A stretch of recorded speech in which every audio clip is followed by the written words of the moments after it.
Osteoarticular. Então, o processo de formação óssea ela se inicia por volta das primeiras 6 semanas de vida e termina no início da fase adulta. No entanto, o osso ele sofre continuamente um processo de remodelação, onde parte do tecido existente é reabsorvido e um novo tecido então é formado. As funções dos ossos. Então, os ossos sustentam o nosso corpo, protegem os nossos órgãos vitais, auxiliam na nossa movimentação e armazenam o cálcio no nosso organismo. As doenças. As doenças osteoarticulares, elas podem ser diversas em sua natureza, na sua repercussão e em sua etiologia. A mais comum de acontecer é de origem genética, que está relacionada a processos de modelação óssea ou quando o tecido ele ainda está se diferenciando. As doenças osteoarticulares, elas também podem ser de origem metabólica, traumáticas, infecciosas e neoplásicas. Agora falando um pouquinho sobre as doenças osteometabólicas, como o raquitismo e a osteomalácia, que são defeitos na mineralização óssea. O raquitismo é caracterizado principalmente por anormalidades na formação da placa epifisária de crescimento, que vai ter áreas não mineralizadas, uma grande desorganização da arquitetura celular e retardo na maturação óssea. Quando o osso ele cessa seu crescimento, a placa de crescimento é substituída pela linha epifisária, como a gente consegue ver na imagem. Já a osteomalácia, então, ela é caracterizada pela deficiência na mineralização da matriz osteoide, que vai ser pouco mineralizada, e geralmente são processos que ocorrem associadamente. As manifestações dessas duas doenças podem afetar vários setores do nosso organismo, determinando deformidades esqueléticas, suscetibilidades a fraturas, fraqueza muscular e distúrbio no crescimento.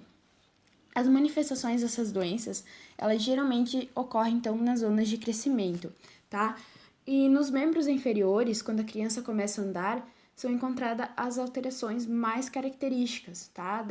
Da doença do raquitismo, como o encurvamento dos fêmurs, tíbias e fíbulas. E quando a osteomalácia se inicia no adulto, o quadro clínico pode ser indicioso e os principais sintomas são dores ósseas e fraqueza muscular.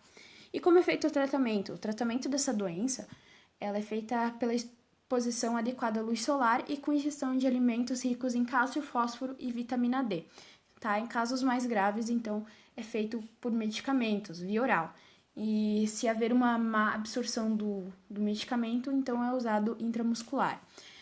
A vitamina D é importante para a saúde dos ossos, pois ela ajuda na absorção de cálcio para o organismo, que é determinante para o desenvolvimento saudável dos ossos e dos dentes. Tá? Agora falando um pouquinho sobre a doença de Paget, ela é caracterizada pelo aumento da remodelação óssea, resultando então na anormalidade da arquitetura óssea. A excessiva reabsorção óssea leva à substituição do osso normal para um osso totalmente desorganizado, aumentado e com uma estrutura totalmente enfraquecida, tá? Propensa então a deformidades e fraturas. Sua etiologia, então, ela é desconhecida e geralmente o diagnóstico é feito por meio de exames complementares, como a radiografia simples ou a elevação da fosfatase alcalina. E geralmente é uma doença que é descoberta por acaso quando o paciente teve alguma fratura e o médico, então, solicitou uma radiografia. E quais seriam as características radiográficas? Então, a gente vai ver um grande aumento de volume ósseo, o espessamento da cortical e deformidades e fraturas, tá? Na odontologia, geralmente, então, é feita radiografia panorâmica e periapical, revelando uma imagem com aspecto meio misto, difuso e sem limites precisos. A radiografia da doença de Paget nos maxilares é semelhante àquele encontrado nos demais ossos, tá? Inicialmente perde o padrão trabecular do osso, surgindo o aumento ou a expansão do osso. Tá? As alterações patológicas nos ossos maxilares levam a complicações como a diminuição da vascularização, podendo haver também um alto risco de infecção. O alto grau de remodelação óssea pode desencadear dores, além de prejudicar a adaptação de prótese dentária.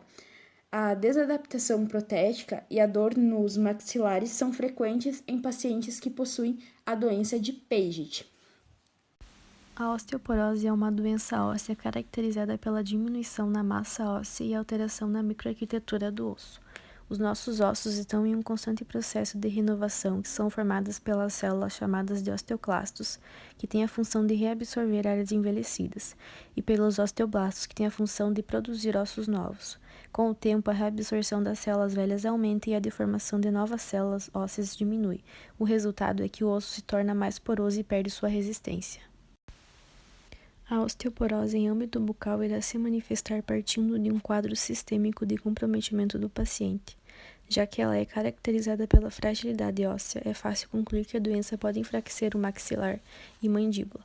Essa condição pode desencadear diversos problemas de saúde bucal. Os principais deles incluem dentes soltos, gengivas que se destacam dos dentes ou retração gengival, que pode deixar as suas raízes expostas. A queda dentária, que também pode ser ocasionada pela doença, tem a capacidade de gerar consequências desastrosas, como o desajuste da mordida, já que os dentes vizinhos podem inclinar e proporcionar dificuldades na mastigação e futuros problemas músculo-articulares. Geralmente emprega-se a radiografia panorâmica, já que o trabeculado ósseo é facilmente visualizado nessas radiografias. Esta técnica é de fácil realização e pode ser executada na rotina odontológica sem maiores problemas. O benefício de diagnosticar essa doença numa radiografia panorâmica é poder encaminhar o paciente a um especialista de densiometria óssea o quanto antes. Vale lembrar que o exame não substitui o outro e ele apenas auxilia no diagnóstico precoce, evitando que ele seja percebido apenas quando houver problemas mais graves.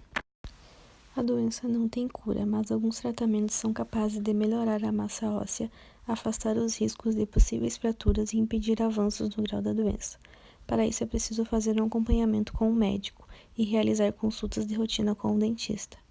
Alguns hábitos e condições podem exercer a forte influência na redução dos riscos de desenvolvimento da doença, como evitar o sedentarismo, alimentar-se de forma saudável, abandonar os vícios e fazer exames de densitometria óssea.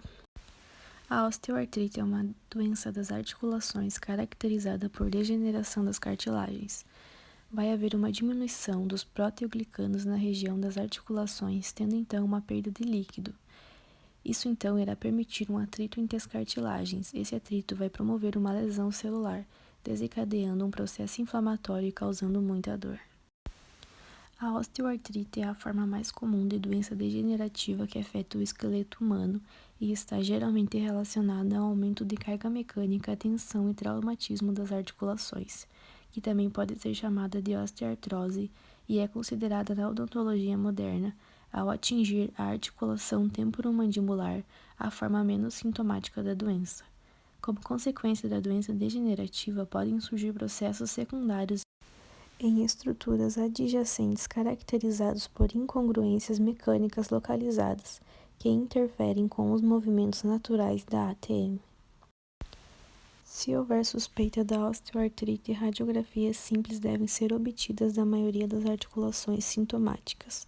Radiografias geralmente revelam osteofitos marginais, estreitamento do espaço articular, aumento da densidade do osso subcondral, formação cística subcondral, remodelamento ósseo e derrames articulares. O tratamento pode ser feito com medidas físicas, incluindo fisioterapia e terapia ocupacional, incluindo exercícios de alongamento, fortalecimento e posturais, que ajudam a manter a cartilagem saudável. Pode ser feito também com medicamentos, que são usados para complementar exercícios e fisioterapia. Os medicamentos que podem ser utilizados em combinação ou isoladamente não alteram diretamente o curso da osteoartrite. Eles são usados para reduzir os sintomas e assim permitir que as atividades diárias mais normais sejam realizadas. Outro método de tratamento é cirúrgico. Pode ajudar quando todos os outros tratamentos falham para aliviar a dor ou melhorar a função. Algumas articulações, mais comumente o quadril e o joelho, podem ser substituídas por uma articulação artificial. A substituição, particularmente do quadril, é geralmente muito bem sucedida e quase sempre melhora o movimento e a função e reduz drasticamente a dor. Portanto, a substituição da articulação deve ser considerada quando a dor é incontrolável e a função torna-se limitada. Como uma articulação artificial não dura para sempre, o procedimento geralmente é adiado em pessoas muito jovens, para que a necessidade de substituição repetida seja minimizada. Artrite reumatoide.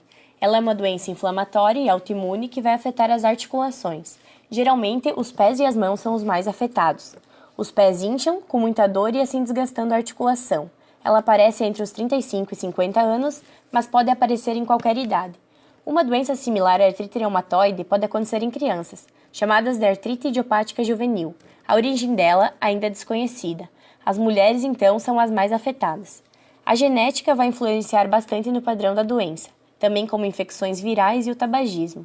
O sistema imune mantém o organismo protegido, ajudando a proteger de infecções, mas pode ocorrer um desequilíbrio e ele acaba atacando o próprio organismo, resultando em lesões, e uma delas é a artrite reumatoide. Os sintomas são dores que podem durar mais de 60 minutos, nódulos, febre, inchaço, e algumas pessoas ficam cansadas e fracas. Na odontologia, pode ocorrer a síndrome de Sjögren, que ela vai afetar as glândulas salivares, assim deixando a boca seca. Também temos o caso da articulação temporomandibular, que em quase todos os pacientes com artrite reumatoide terão alteração no movimento mandibular. Na ATM, quando temos essas mudanças, vamos ter uma destruição óssea. Alguns pacientes vão ter a hipomobilidade, que é o movimento limitado e a estrutura imobiliza por longo período. Temos também a hipermobilidade, onde a pessoa tem suas articulações e ligamentos se movimentando mais que o esperado. A causa dela é desconhecida e eles acreditam que é pela genética, ou até mesmo por infecções e o consumo de cigarro, ou até mesmo infecção de garganta. Doença periodontal associada com a artrite reumatoide. Uma doença periodontal pode estar associada com artrite reumatoide, podendo ser a consequência da falta de mobilidade dos pacientes portadores. Quando os pacientes têm as articulações comprometidas, a escovação adequada vai se tornar mais difícil. Tratamento: fazer exames clínicos para ver os movimentos e articulações, exames de sangue para descobrir inflamação, ressonância magnética e raio-x, exercício físico e medicamentos, corticoides e anti-inflamatórios, também podendo ter um acompanhamento com o fisioterapeuta e o médico reumatologista. Se os medicamentos não ajudar, irá precisar de cirurgia. Ela não tem cura, mas com o tratamento adequado pode melhorar a saúde e diminuir a dor. Aqui temos um raio-x da cabeça da mandíbula. Ela é uma alteração morfológica que ela é chamada de anomalia de desenvolvimento. Paciente do gênero feminino, ele relata a história de trauma de face por meio da vista panorâmica. A gente verifica alterações morfológicas da cabeça na mandíbula, do lado direito, e por meio dos cortes tomográficos verificamos que a cabeça da mandíbula do lado direito mostra-se bífida. Gota. É uma doença inflamatória e é em forma de artrite incapacitante e dolorosa, resultante de depósitos de cristais de ácido úrico que vão se acumular nas articulações devido à elevada concentração de ácido úrico no sangue. A causa dela ainda é desconhecida, também podendo ser depositada nos rins, levando à formação de pedras. O aumento nas taxas de ácido úrico no sangue pode ocorrer tanto pela produção excessiva quanto pela eliminação deficiente de substância. Nem todas as pessoas que estiverem com a taxa de ácido úrico elevada vão desenvolver a gota. A maioria dos portadores de gota é composta por homens adultos de 40 e 50 anos, principalmente indivíduos com sobrepeso ou obesos, com uma vida sedentária e usuários de bebidas alcoólicas com frequência. A gota é dividida em dois tipos. A gota primária, que é causada por um erro inato do metabolismo das purinas, caracterizado pela superprodução de ácido úrico ou por defeito na excreção renal de urato, sendo esse o último tipo mais comum. E a gota secundária é aquela que surge durante o desenvolvimento de outras doenças. Eles afirmam que há uma grande influência genética, pois 40% dos pacientes apresentam histórico familiar. Resultam de consumo excessivo de alimentos ricos em purina, álcool, trauma físico e uso de diuréticos. O quadro clínico. Os sintomas iniciais e mais comuns são inchaço e dor intensa em uma única articulação, principalmente nos pés. A dor mais intensa ocorre durante a noite, pois o líquido que se acumulou nas articulações durante o dia saiu de uma forma mais rápida do que quando ele se deitou, tornando mais concentrado e pronto para formar cristais. Ele tem aparência avermelhada ou roxa e ele fica quente com calafrios e febre. As características radiográficas. Nessa radiografia anteposterior dos pés, eles mostram o aumento do volume e da densidade das partes moles junto à primeira articulação e erosão óssea na metáfise distal do primeiro metatarso, com as bordas mais elevadas. O tratamento. Não há cura definitiva, já que a maioria dos casos acontece pelas falhas na eliminação ou na produção do ácido úrico. Mudar o estilo de vida, que inclui uma perda de peso, e evitar bebidas alcoólicas e reduzir o consumo de alimentos ricos em purina. Uso de medicamentos como diuréticos e o ácido acetilsalicílico, que podem levar à diminuição da excreção renal do ácido úrico. Um acompanhamento médico com um reumatologista é necessário para o controle adequado da doença e para evitar futuras crises. Repouso e com um tratamento apropriado, os sintomas geralmente melhoram em até uma semana. Caso não seja tratada adequadamente, a doença pode evoluir.